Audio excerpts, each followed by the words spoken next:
What's going on, guys? I'm Joseph, and you're watching another episode of Taking Shots. Now, let me ask you this. Do you like rare things? Do you like things that involve the military? How about rare military things? Well, if you answered yes to any of those things, then please stick around, because I got something pretty rare and pretty sweet.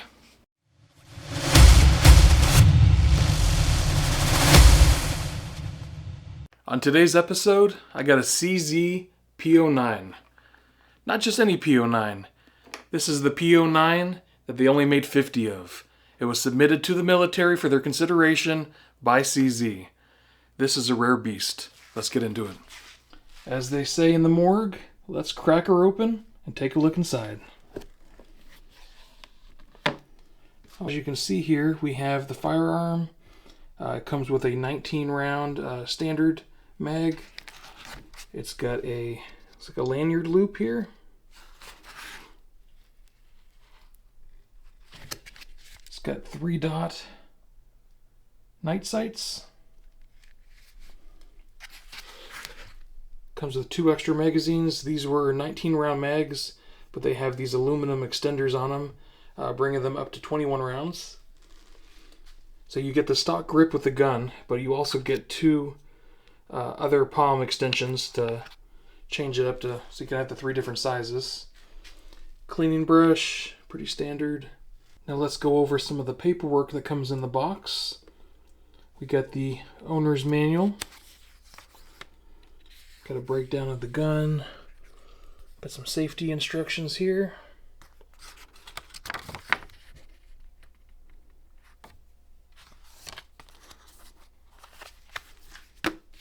We have here, this is the warranty that comes with the gun. You see the 2015 right here for the 2015 that it was made for the government, for the military.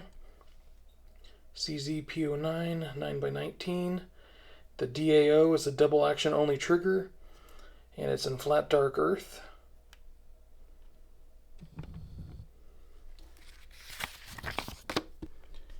Last, for the paperwork here, we have a hit pattern data chart.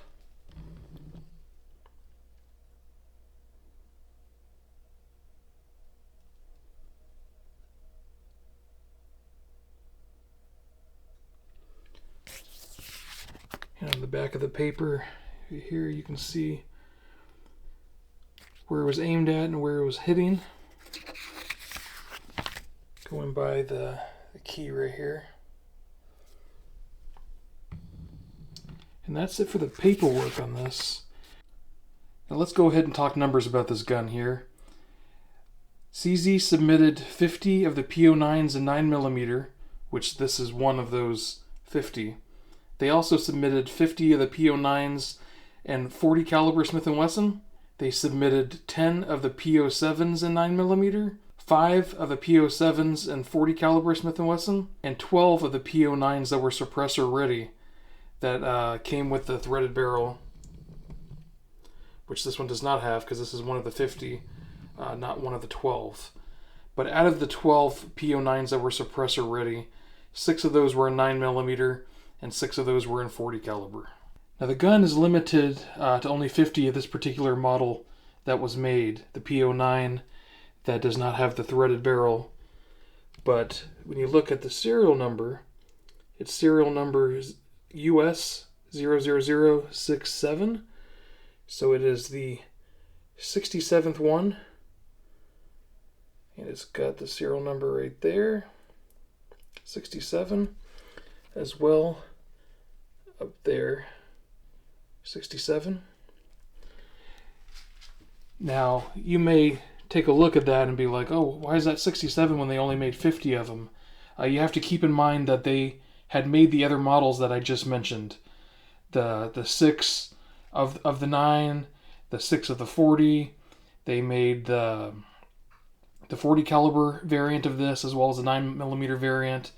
So the serial numbers will vary. I'm assuming that the serial number 1 through 50 was probably for the 40 caliber, and 51 through 100 is probably for the 9mm variant. And this would be, again, number 67 out of that 100. Now, this is a neat little stamp at the CIP over N. You see right here next to the serial number.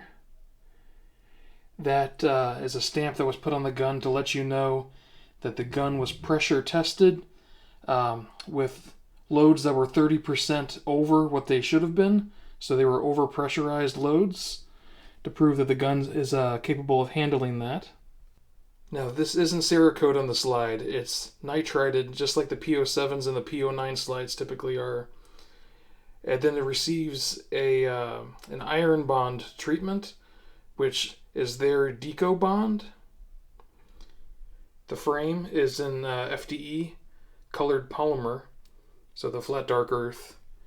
And rather than coated, its chemical composition of the polymer has been slightly tweaked to ensure that it passes the mil-spec drop test even after 30,000 rounds.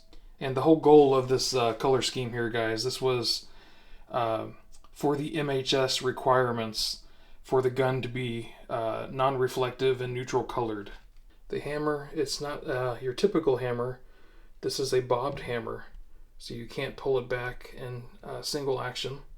The weird thing about this gun, and this may be part of the reason why CZ actually pulled the gun out from being considered by the government for the military contract, is the fact that it only has a double action trigger, right? Now the gun is it is clear. I have checked it, so I'm gonna go ahead and pull the trigger here. It's a double action only, right?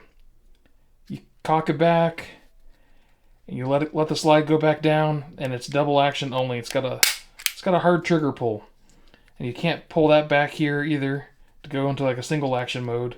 It's just strictly a double action trigger, and that sucks.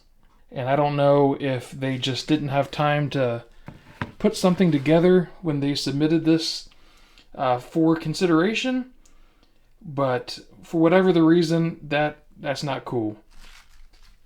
Other than that, though, the gun is amazing. It's got, I mean, it's just a piece of history, guys, you know? How often does the military look at guns like this and in consideration to replace the guns? I think it's been like 30 years before this when they used the Beretta 92s. So they had that contract for like 30 years. And then finally in 2015, they were asking to consider to look into something new, which, as we all know now, that they had ended up going with the SIG 320. But piece of history right here, guys. This is so cool. So this gun was submitted for 2015, but like I mentioned, CZ pulled the gun from the contract before they actually even got turned down.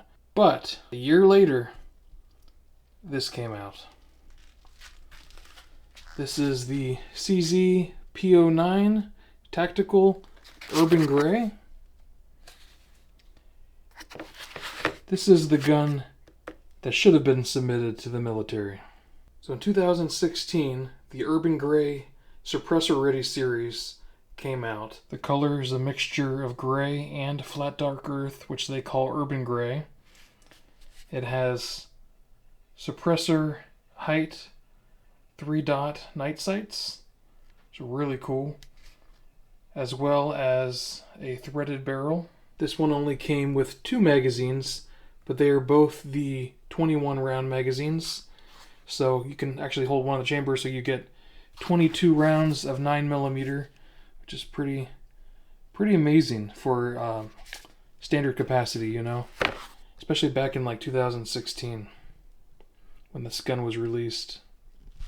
This one also has the 2 grip sizes and all the paperwork and manual and all that good stuff too that the other one has. As you can see, the 2 guns are very similar. Color slightly off because this is just considered the flat dark earth, where this is considered the urban gray. The gray and flat dark earth having a baby together, coming out with this color right here. The guns are extremely similar. The sights are a little different. This has the raised sights on the urban gray one, where this just has standard height sights. But this gun right here that came out in 2016 was discontinued, and the 9mm was discontinued in 2023, and the 40 caliber was discontinued, I believe it was like 2018. But the main difference here is this one, you can actually pull this hammer back, and it's single and double. I believe this is their Omega trigger, so it's an upgraded trigger over the one that they had submitted for the military. It's much lighter of a pull, at least it feels that way to me. I don't have the little meter to measure it yet, but it does feel lighter. But it's a great trigger, it's a great shooting gun. It's nice having the single and the double. It's very light when you pull it back, so these were great upgrades over what they initially had. This is still a phenomenal gun. Basically, they just made a few tweaks and then came out with this a year later. Had they come out with this gun and submitted this in 2015, I think they would have definitely been pretty high up as a contender on the list of possibilities for winning that, because this is an amazing gun. Decocker, it's safety, ambidextrous. It's just amazing. I love it. This one is mine, my collection. I think it took like a year for me to get this in from the time that I had them put it on the wish list back in the day. So I definitely waited a little while for this to come in. I love it. And this one right here, this one does not belong to me. I'm just borrowing it for the making of this video. This one belongs to Mike at Gold Medal Guns and Ammo. Mike, thank you so much for letting me borrow your personal gun that you just received. I mean, guys, he literally just got it into the shop. He checked it in for himself, did his background check and everything, and then once he cleared the background check, he just literally handed the box over to me so I could take this home. So he hasn't even had a chance to look at it much or do anything with it. He hadn't even removed it from the shop himself. I just was fortunate enough to be able to borrow it. So Mike, thank you, dude. That is an amazing piece of history you have right there, man. And I hope you enjoy it, and thank you again for letting me borrow it. You might have seen Mike if you've watched some of my previous videos. He's a really tall guy. I posted some shorts. You get to see him shoot the Smith & Wesson 500 and some other guns. Really cool guy. He just got some suppressors, so it's a shame this one doesn't have the threaded barrel on it, that he could try putting those suppressors that he just got on there. But guys, I hope you enjoyed the video of the CZ P-09 and the little history tour right there. Please, if you had a good time, if you enjoyed the video or learned something, please go ahead and like and subscribe. Give me the thumbs up, guys. I appreciate it. Till next time.